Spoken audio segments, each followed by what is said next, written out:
How y'all doing today? Good. Oops. I got cameramen on me, I forget. Um, what they want me to talk about today is kayak safety. And it's really one of those things where I really feel like it's one of those topics that you don't ever want to spend a whole lot of time on until it's too late. And so that's kind of why I wanted to put this thing together. And it's why I think that this is probably one of the most important topics that you can have if you're a kayaker. I give you a little statistic. 92% of all fatalities involving kayak anglers involve somebody that did not wear a PFD. 92%. And so I always start off with this is the most important thing. And it's not to be legal, keep it in your boat, stuff it behind your boat, sit on it. Most important thing is to be wearing it. So we're going to start off talking about PFDs. PFDs, you want to get one that's comfortable if you're going to buy one. The ones to avoid are the ski jackets, the neoprene ski jackets, because if you're paddling all day, those things get hot and sweaty and they rub and they're just miserable and nobody wants to wear them anyway. The other one is that orange one that everybody grabs for cheap at Walmart, throws in the back of their boat. Get one that's kayak specific. Mainly so you have that arm range if you're going to paddle. If you're not going to paddle, still get one that's kayak specific, because a lot of them have these high seats, and you want one that has a pad that's out of the way of that high seat. If you know what I'm talking about, that way you're not leaning forward. I remember my first time I ever got into a kayak that had a seat. I had my bass boat PFD on, and it has a lot of padding in the back, and it was so uncomfortable that I didn't want to wear it. So just get one that's comfortable, the one you're going to wear all day. And another trick is to get one that has pockets so you can put things in it that are important. You put your cell phone in your pocket of your PFD, you will always wear your PFD. Always. Because we don't leave very far without them. And I always tether mine. I'm not sponsored by them, but I helped them design a tether from Rogue Gear. It's just a metal plate that goes behind your phone case. And then it just has a hook on it, and you get a slinky and a couple of night eyes clips, and that's it. And I've been using this one for 5-6 years. Never lost my phone. Knock on wood. And so get one that you can put your gear in. Another thing is I can't remember what I was going to say. Another thing is get one that, or another thing you want to put in your PFD is like a whistle. So we were fishing an event in Florida several years ago, and it was on a lake that's man-made. It's an old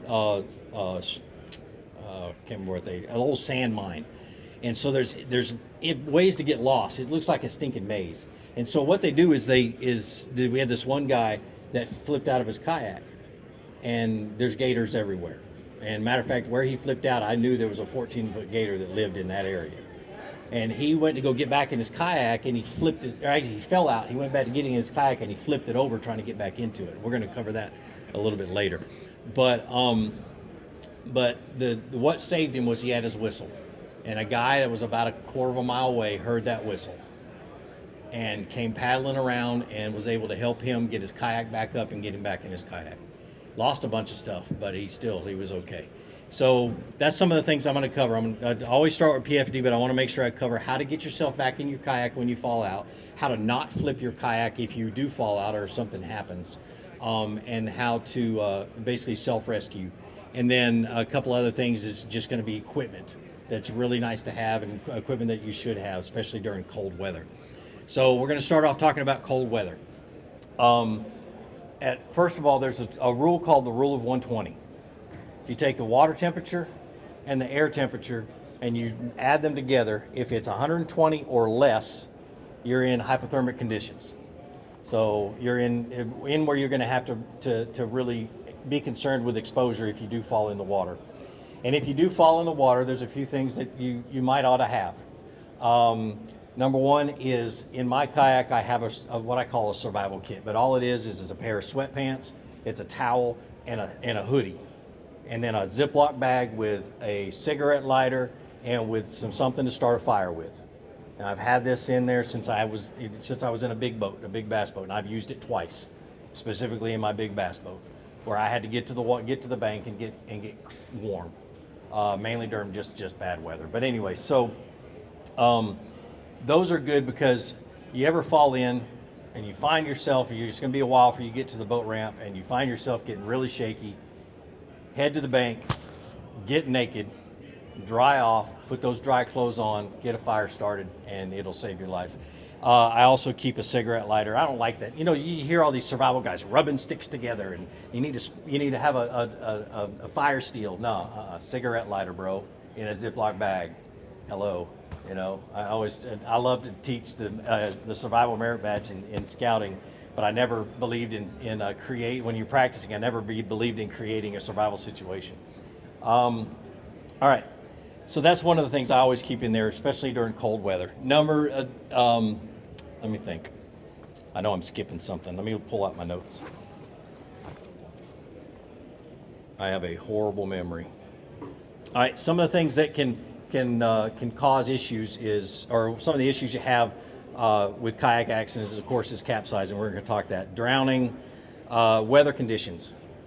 Before you go out, make sure you check the weather. I'm a weather nerd. I'm always on the app looking at weather, trying to figure out what's going on, what's happening. Check the wind. Wind is a huge thing, and of course the temperature and everything else. But wind is one of those things that can sneak up on you. If you're not paying attention to what it's going to do during the day, you can be out on a specific lake. There's a lot of those lakes that have a lot of water from north to south or wherever. The wind will start blowing, like on Kentucky Lake. If you get a north or south wind on a Kentucky Lake, it gets pretty gnarly. And so you really want to pay attention to the wind and know your limitations. Until you get really good at being out in the water on windy, wavy, crazy days, don't go. But just pay attention to all that. Check all your weather before.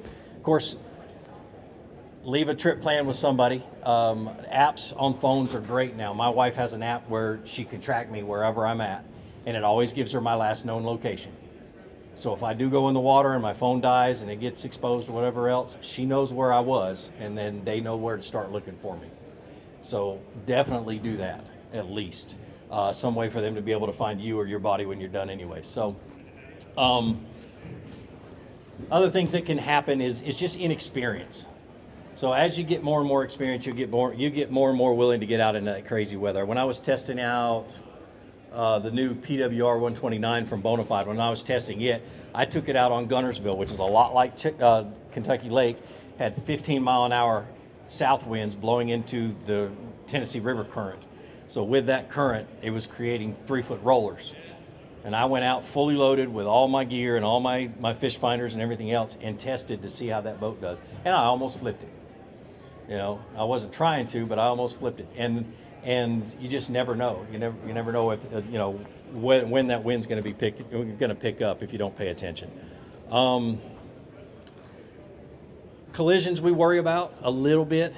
Worst case scenario, you see a boat coming at you, which has happened several times on the lake with me. They're always looking at their fish finder, not paying attention to where they're going. Stand up, hold your paddle in the air, have this used to be a bright colored PFD. The reason I'm wearing my old one is just in case I leave it here and lose it. I'm okay with it. But anyway, bright colored paddles, something you can wave at people. And then most importantly, a flag on the back. Okay, so we put safety flags on the back with lights on them, reflectors and things like that if you ever get stuck out at night. A headlamp, always keep a headlamp on your kayak somewhere. So if you do get stuck out at night, you got something you can put on you and shine around and show boats that you're there. And of course, if you're motorized, have navigation lights and everything else. We end up, my kayak is ridiculously over rigged. So I've got everything on my kayak a $100,000 bass boat has, but the gas payment and the boat bill. So, covered that. All right, protective clothing. You do get in that cold weather. If you're gonna be froggy and want to go and really get into that cold weather, I would recommend you spend and invest the money in an exposure suit, some type of a dry suit. What I have is an older suit that's not made by NRS anymore, but they still make something similar. It's a pair of chest waders, but they have a really thick neoprene belt that goes around the waist, super tight. And then I have a jacket that pulls over the neck is so tight I can barely get it over my big nugget. And so you get it in there, and then it has another belt around the waist of the jacket. So if I ever do fall in the water, in cold water, it takes a lot of time for that water to get into that gear. Okay, things not to wear: don't wear your hunting bibs or your hunting overalls and that kind of stuff. They absorb water really quick, and it makes it even more difficult to get up into your kayak. And so I would recommend you figure out, what's going to work best for you, but do not wear those big thick thermals. Chest waders, regular chest waders without a belt, they'll fill up with water too, and you'll have a hard time getting back into your kayak. Now, what happens I'm experienced in falling out of my kayak. Okay, luckily these days, most of these kayaks, let me get behind this one. Most of these kayaks these days are wide enough and stable enough to where it's very difficult to flip them.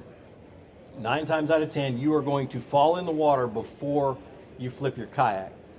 If you want to keep from having stuff fall in the water with you, you've got to reach that point. Once you reach that point of no return, you've got to tell yourself, and I do it out loud, tell yourself, nope, and then kick yourself into the water. Don't be afraid to throw yourself in the water to save thousands of dollars worth of gear. And I've done it twice. Both of them on the same lake. It's called Caddo Lake. It's in Louisiana. It's got alligators in it and everything else. And so the first time what had happened was I was sitting down and I dropped a radio in the water. And that radio was supposed to float. It bobbed, and as I'm reaching for it, it starts to sink. And I reach, and this opposite shoulder gets over top of the right gunnel, and there I go. And I felt myself going over, and I said, nope, and I threw myself in the water, and stopped from losing everything but the radio. So make sure that you understand that if your opposite shoulder on any one of these boats goes over top of the opposite gunnel, you're gonna go in the water. And then the second time was I have a motor on the front of mine, an XI3 from Motor Guide, and I'm sitting there and I'm standing up in Caddo, and they've got all these giant cypress trees with these cypress knees just under the water, and I tagged one solid, punk. And I had my 2 fish finders, my camera set up, and I went straight over the front. And in the video, and I'm going to rig this video up so for my next week's seminars. But in the video, you can see me kick my feet up and just go in, because I told myself nope, and because I knew I couldn't save it. So once you're in the water, then what? The most important thing to understand, and this is something I want you guys to practice. As soon as the water gets warm enough to be safe, take your kayaks out in the water and practice this skill over and over and over again until you're comfortable. And it's called open water re-entry or self-rescue. Okay, and I'm gonna go over the technique. I wanted to do it in the pool, but that son of a gun's cold. I'm not getting in there. So I'm gonna try to explain it, and then if you guys have any other questions, I have a couple of really good videos on my YouTube channel that really get into depth. But open water re-entry is the ability to be able to get back in your kayak without flipping it over and losing all your gear. Like I said, when that guy down in Florida, he didn't lose his gear until he tried to climb back in his kayak, and he didn't know how to open water re-entry. Okay. The trick is you guys see a whole lot. I got a whole lot of this belly right here. I'm about 30 pounds lighter than I was 2 months ago, but I still got belly. Trick is to get that belly over the gunnel before you put all of your body weight on the kayak. All right, so you're almost going to be like a dolphin trying to get up into it. I always wear Crocs unless it's really cold, and so I kick my Crocs off first. So now I'm in croc infested water, and I push up and I kick at the same time, but the goal is to, like I said, get your belly over this gunnel, and you lay down flat across your boat as fast as you can. And if you get up there and you feel like you're not going to make it, push back off and push your boat out of the way. Okay? So you kick up, you push down on the gunnel, and you reach across with both hands, and you grab that opposite side of your boat and pull yourself in. So now you're laying belly down on the boat. Simple. You roll over onto your back, and your butt is usually about right here, okay? So your butt's in the boat. You roll over on your back, and then you can scoot and sit in your seat, and you're done. So belly, butt, sit, and you're up, and you got all your gear, Okay, so that's and like I said, I would show you, but you guys would be seeing my butt from that direction. But it's a skill that, like I said, practice it over and over and over again to where when you fall in, one, you don't panic. You understand what you got to do. Another thing I forgot to mention, before you climb into your kayak, move everything as far forward and out of this area as possible. I've got a video that my buddies and everybody on the internet are still making fun of me. When I did fall in, I actually had that on camera, where when I hit the cypress knee. But I tried to get up in it at first, and my fish finders were right here, and they were in the way. And so they stopped me, and I realized, crap, I forgot to clear the deck. So clear the deck, move your paddle across, out of the way, get everything gone so you have as much room as possible in this section right here to get up into this kayak, okay? This skill will save your life. I'm not saying it might. This skill will save your life. Because there's two type of kayakers in the world, all right? There's those who have fallen in and those who will fall in, all right? And I know a lot of people who don't kayak fish and haven't been in a kayak ever think that these things flip. And I mentioned this earlier, but I got more people watching. It is hard to flip these things, okay? My new kayak, I literally can stand in it like this. You know, even when I was 270, I could stand in it like this. And it was tilted, but it wasn't going to fall in. These are super stable, but you're going to fall in. We're all going to do something stupid. Let me pull my notes back out before I get ahead of myself.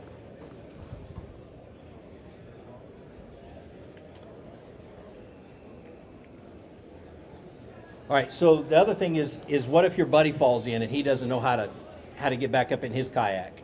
There is a way that you can help him do that. Okay, pull your kayak up alongside of him. Now you got to do this without flipping yourself in, okay? And he's on the opposite side of his kayak, and you just hold his gunnel, okay?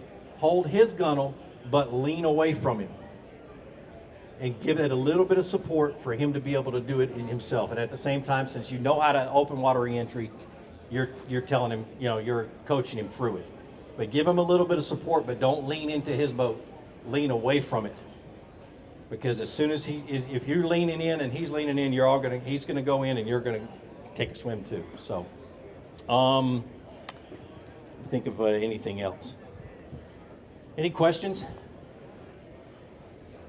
Was I that good? There's no questions. Let me see. Another thing and I don't know if I mentioned this or not, is if it ever is too cold for you, or if you're ever uncomfortable going out for some reason, I don't even care if it's a tournament. Don't go. What I love about not tournament fishing this year is if the weather's bad, I don't have to go fishing. You know, and so really pay attention to it. Be a weather nerd is what I always say. But it's really important for you to be able to do that. But other than that, guys, if you don't have any questions, that's all I got. But I'd love to sit down and chat fishing, because I don't have a fishing seminar. So yes, sir. We have a lot of clear water with tall grass on Yeah. lakes. He goes over that. He's afraid to fall in it. He's scared to tangle with grass. Uh-huh. How should he manage that if it falls above that grass? What's the risk taker? Almost, actually, I'll tell you, there isn't a type of aquatic vegetation or grass that you cannot tear through easily. Can you repeat the question? So, okay, question was, his son is scared every time he goes over top of tall grass. How old are you? 12, 11? Every time he goes over tall grass, he's worried about falling in because he's afraid he's going to get entangled in the grass and not be able to get out.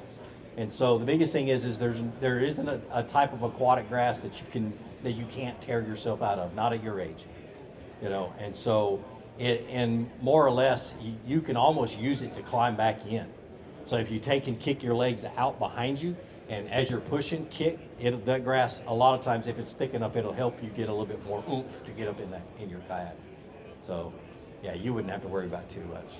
So I remember the first kid's kayak I got for my son. I think he flipped it three times that day. We were in a river too, but he kept reaching over to grab things out of the water, and clunk, there he goes. And I think he was about 11 or 12. Clunk, there he goes again. But yeah, that was a good question though. You got any more?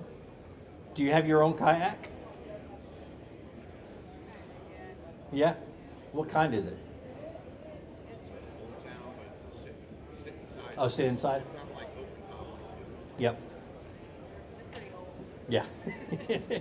and for a big guy, I don't. The reason I don't like sit insides for personally for me is that they're just hard to get into. oh, I don't have that. Yeah, I know. But it's just one of those things. Bonafide had one, and I tried it once. I'm like, man, it's just too much work to try to get into it. So, and then if you ever do flip them, they fill with water. There is a technique, and I'm not gonna. That's the canoe world as far as I'm concerned.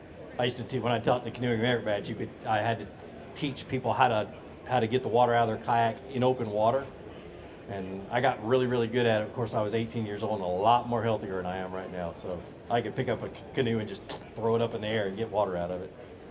But too much fun. All right. Well, I appreciate you guys coming. I had the 10:30 one, so I knew not a lot of people weren't going to show up this morning, but sweet. Do what? Oh, yeah. That's awesome.